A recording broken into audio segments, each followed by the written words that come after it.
Adéntrate en el enigmático mundo del antiguo Egipto, donde las piedras susurran silenciosas leyendas de tiempos inmemoriales.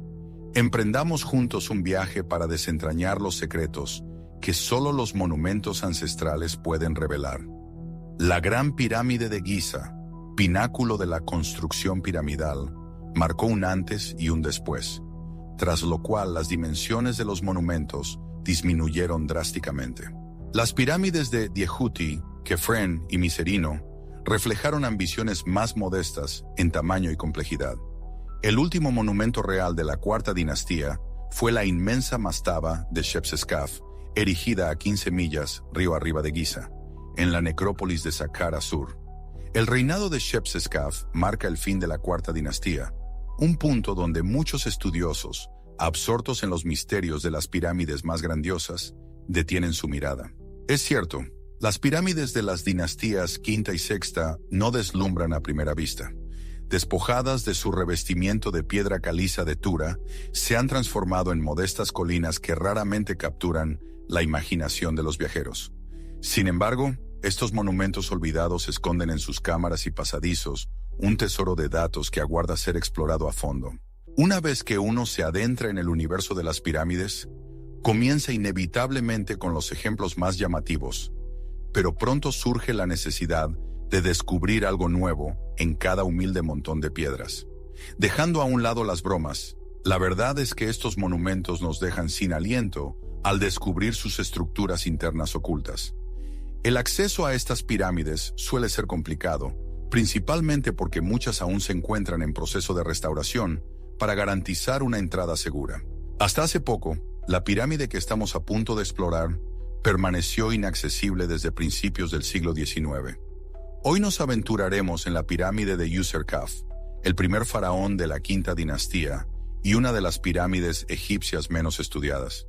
Userkaf fue aproximadamente el nieto o bisnieto de Kefren, lo que indica que no transcurrió mucho tiempo entre la construcción de estas pirámides.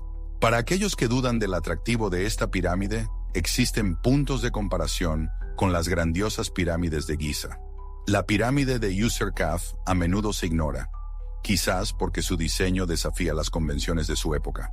Por ejemplo, su templo se orienta de norte a sur, en lugar del tradicional este-oeste observado en otros proyectos piramidales. Curiosamente, Userkaf eligió ser enterrado cerca del complejo piramidal escalonado de Zoser. Esto demuestra que cada faraón establece sus propias normas, aunque cada proyecto piramidal se basa en cierta medida en los anteriores. La reliquia más destacada vinculada a Userkaf es un fragmento de la cabeza de una estatua colosal. Se dice que es, después de la Gran Esfinge, una de las estatuas colosales más antiguas que se han encontrado. Adentrémonos en la historia de su pirámide y descubramos qué erigió para sí el faraón de la gran cabeza, aquel que admiraba el monumento escalonado de Djoser. Los árabes la apodaron la pirámide derrumbada y el nombre le viene como anillo al dedo. Durante mucho tiempo, creí que nunca tendría la oportunidad de explorarla por dentro. Incluso un experto en la quinta dinastía como Miroslav Werner, en su libro Pirámides del año 2020, reconoce que sus reconstrucciones se basan en los dibujos que John Shea Perring realizó allá por el siglo XIX. La pirámide de Userkaf, en sus orígenes, se alzaba imponente con lados de aproximadamente 73 metros y una altura que rondaba los 49. Sin embargo, nunca ha sido excavada lo suficiente como para determinar con exactitud sus dimensiones originales. A grandes rasgos, la pirámide presentaba una entrada original situada en el centro de su lado norte, que daba paso a un corredor descendente, un rasgo distintivo de las pirámides de aquella época. Según la inclinación del corredor descendente, se intuye que la entrada original no se hallaba directamente en la pirámide, sino más bien en el patio circundante. Este corredor, tras un recorrido en pendiente, desemboca en un pequeño vestíbulo, al que he bautizado como la cámara de entrada. Desde aquí, un pasaje horizontal se extiende hacia el sur, interrumpido por una única losa megalítica. Tras sortear este obstáculo, el corredor gira hacia el este, revelando un amplio depósito en forma de T, excavado directamente en la roca madre. El resto del interior de la pirámide, en cambio, fue creado desde arriba, a cielo abierto, requiriendo la colocación de grandes dinteles para su cubrición. Un pasillo horizontal se extiende hacia el sur, desembocando en un vestíbulo que señala el mismísimo corazón de la pirámide. Desde este vestíbulo, un corto pasaje se abre hacia el oeste, conduciendo a la cámara sepulcral, que duplica en longitud al vestíbulo. Para evitar la desorientación en este laberinto de piedra, imagina un pequeño mapa mental que te acompañe, asegurando que siempre sepas dónde te encuentras y hacia dónde se dirige tu mirada. Al acercarnos a la entrada, detalles notables capturan la atención de inmediato. A lo largo del pasillo descendente, una acumulación de enormes bloques de granito rojo interrumpe el camino, un presagio del misterio que aguarda en las profundidades. Es probable que lo que observamos sean los vestigios de un ingenioso sistema de seguridad, diseñado para proteger la pirámide de Userkaf. Al igual que las colosales tapas de granito en la Gran Pirámide, el corredor descendente de esta estructura también contaba con un mecanismo de cierre de granito. Originalmente este corredor estaba revestido con piedra caliza de Tura, una práctica común en las pirámides. Sin embargo, al igual que el recubrimiento exterior de la pirámide, esta piedra caliza fue saqueada a lo largo del tiempo. Lo único que persiste de aquel sistema defensivo es la sección de granito. Esta sección, con su bloque de granito, actuaba como un obstáculo formidable en el corredor descendente, complicando enormemente cualquier intento de acceso no autorizado. Es precisamente este fragmento de la historia lo que contemplamos hoy. Esta estructura, que sirvió de modelo para las pirámides de los reyes de la quinta y sexta dinastías, aún conserva débiles ecos de la existencia de aquellos pasadizos. El corredor descendente, despojado de todo valor, yacía sepultado bajo milenios de escombros, hasta que manos modernas lo rescataron, reforzándolo con nueva mampostería. Adentrándonos en él, nos acercamos al pozo vertical, entrada que osados exploradores usaron tras la profanación de la piedra caliza de Tura. En la cima, un megalito fracturado se balancea, amenazando con caer en cualquier instante. Esta piedra, guardiana silenciosa durante siglos, disuadió a incontables curiosos, protegiendo las entrañas de la pirámide de manos destructivas. Hoy, este formidable bloque se encuentra reforzado con vigas de acero, testimonio de su resistencia. Al descender por el corredor, la vista se encuentra con enormes dinteles de piedra caliza, sobrevivientes mudos del saqueo. Los escalones y muros circundantes, fruto de cuidadosas restauraciones, guían hacia las profundidades. Y allí, al final del pasaje, en la pared oriental, emerge nuevamente la mampostería original, un eco del pasado que resuena con fuerza. La sección occidental, una reconstrucción moderna, contrasta con el bien conservado muro oriental. La enigmática cámara de entrada cautiva de inmediato con sus peculiaridades. A diferencia de las simetrías observadas en las pirámides posteriores, como la de Micerino, esta cámara de entrada, al igual que en la mastaba de Shepseskaf, se presenta asimétrica y de dimensiones reducidas en relación a los corredores. Un detalle arquitectónico que marca una transición hacia la disposición simétrica que caracterizaría las construcciones venideras. El techo, íntegramente de granito, sugiere un refuerzo para la cámara de entrada, notablemente ancha, superando por mucho el ancho habitual de un pasillo. La presencia de granito persiste a lo largo del corredor horizontal. Allí, una considerable acumulación de fragmentos de granito plantea interrogantes sobre su origen. ¿Serán residuos de un vestíbulo dañado o, quizás, vestigios de un sello de granito mencionado con anterioridad? El examen de los bordes trabajados en algunas piezas sugiere la intrigante posibilidad de reconstrucción. En su obra Las pirámides completas, publicada en 1997, Mark Lehner sugiere que los fragmentos de granito hallados en el corredor horizontal podrían haber funcionado como tapones. Sin embargo, esta teoría carece de evidencia sólida que la respalde, una conclusión a la que llega tras basarse en relatos históricos del siglo XIX, sin explorar a fondo la estructura. Al adentrarse en el corredor, su considerable altura llama poderosamente la atención. Es un hecho notable que los corredores de gran altura en las pirámides nunca fueron sellados, lo cual resulta bastante lógico si se considera su propósito. Al acercarme a las inmediaciones de Porcolus, la atmósfera cambiaba drásticamente. Las paredes, antes familiares, cedían paso a la fría y severa presencia del granito, mientras que el techo se abajaba, como si el túnel quisiera susurrar secretos al oído. Entonces, la revelación. Ante mis ojos se desplegaba algo sencillamente asombroso. Una visión que casi me hace perder el equilibrio. En la robusta estructura de granito que se cernía sobre el corredor, se distinguía un toroide perfecto, tallado con una precisión y una elegancia que desafiaban toda lógica. Un círculo liso, suspendido en la piedra, un enigma grabado en el corazón de la montaña. Asombroso resulta cómo un detalle semejante pudo escapar a la atención en los registros arqueológicos. Las pirámides del Imperio Antiguo, célebres por su sobrio interior, con sus muros desprovistos de adornos, suponían un desafío para todo aquel que buscaba un significado tras tan escuetas pistas. Sin embargo, las escasas excepciones a esta austeridad, como el dintel en cuestión, han sido en su mayoría ignoradas. Este enigmático elemento decorativo, labrado en granito, plantea serias dudas sobre la teoría comúnmente aceptada acerca de la evolución de las pirámides. La cafetera también presenta una curiosa conexión en forma de toroide justo antes de su pórtico superior, aunque es casi imperceptible, ya que el acceso está restringido. Menkaura también exhibe este rasgo, pero a ambos lados de su pórtico. Curiosamente, Shepseskaf, el faraón sucesor, abandona este diseño, que reaparece en la pirámide de Userkaf. Esto sugiere que la elección de esta estética no era una simple herencia, sino algo fundamental, un requisito para la construcción de estas estructuras.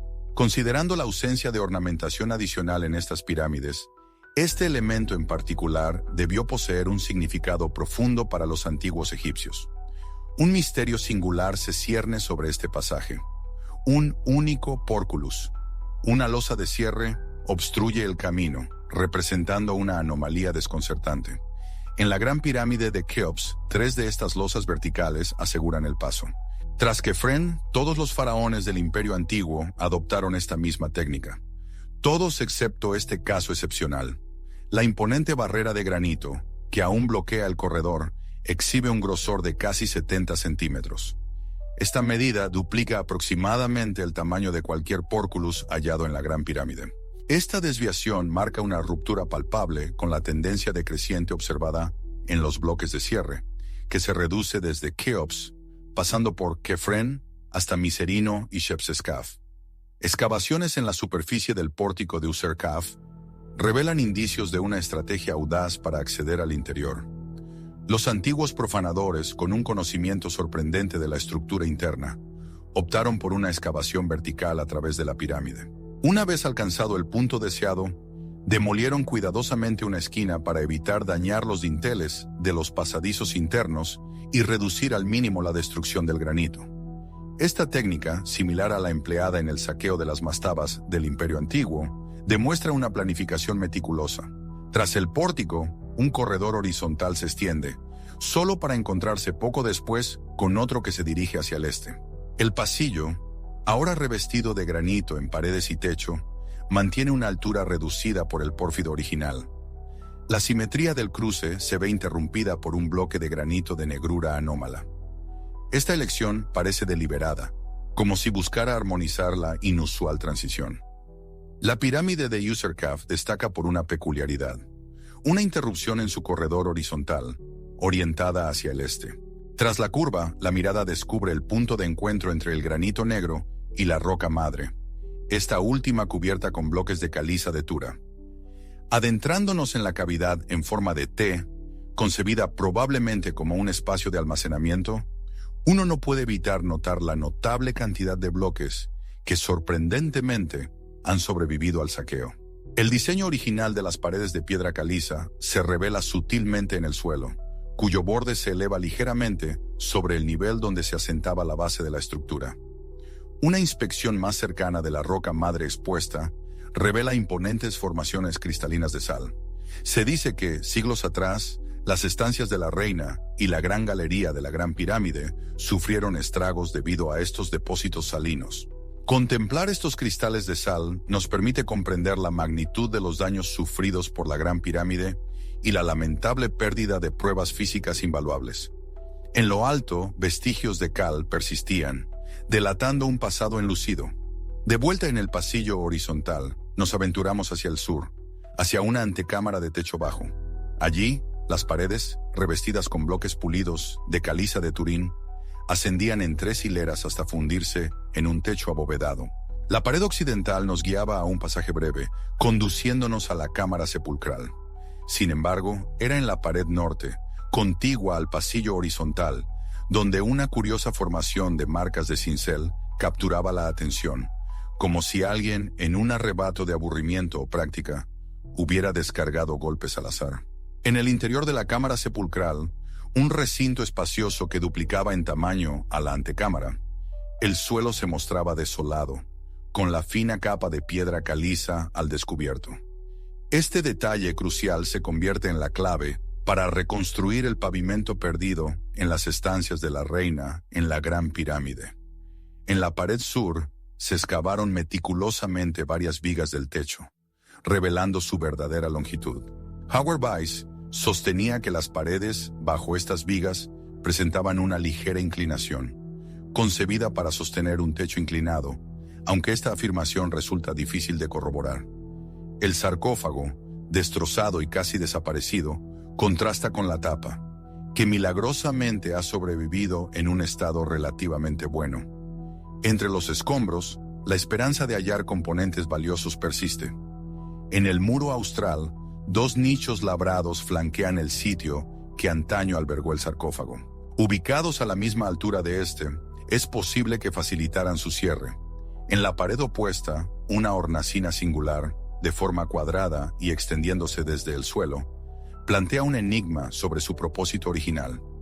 En el muro occidental, tras el sarcófago, una oquedad cuadrangular toscamente labrada llama la atención. Es muy probable que los ladrones, en su búsqueda, intentaran verificar la existencia de cámaras ocultas tras la pared, una práctica similar a la observada en la pirámide de Meidum, donde una hendidura semejante marca el mismo punto. Tras este examen minucioso, surge una pregunta inevitable. ¿Qué líneas de investigación se perfilan como las más prometedoras a la luz de estas revelaciones? Sin duda, el singular y colosal porculus, junto con su dintel decorado, se erigen como los elementos más destacados y sugestivos del enigma. En los anales de la egiptología, la verdadera función de los mecanismos de los porculis en las pirámides ha permanecido en la sombra. Mi propósito es reivindicar su importancia, profundizando en su estudio en futuras investigaciones. Un cambio significativo en la pirámide de Userkaf es el uso selectivo del granito en su construcción. A diferencia de Kefren, Miserino y Shepseskaf, quienes revistieron completamente de granito sus corredores descendentes, Userkaf opta por un tramo más modesto. Las paredes de granito se reservan para el corredor que sigue al porculis, lo que sugiere una estrategia defensiva radicalmente diferente. La misteriosa hendidura en forma de T, presente en las entrañas de la pirámide, desafía a cualquiera que intente desentrañar su propósito original dentro de lo que, en esencia, es un almacén piramidal. Aunque estos espacios se estandarizaron en pirámides posteriores, muchos egiptólogos les atribuyeron significados espirituales. Sin embargo, el reciente descubrimiento de una nueva zona de almacenamiento en la pirámide de Saura ha puesto en duda estas interpretaciones. A medida que profundizamos en el estudio de las evidencias físicas, a menudo ignoradas en el interior de las pirámides del Reino Antiguo, es probable que se produzcan numerosos cambios en nuestra comprensión actual de estos monumentos ancestrales.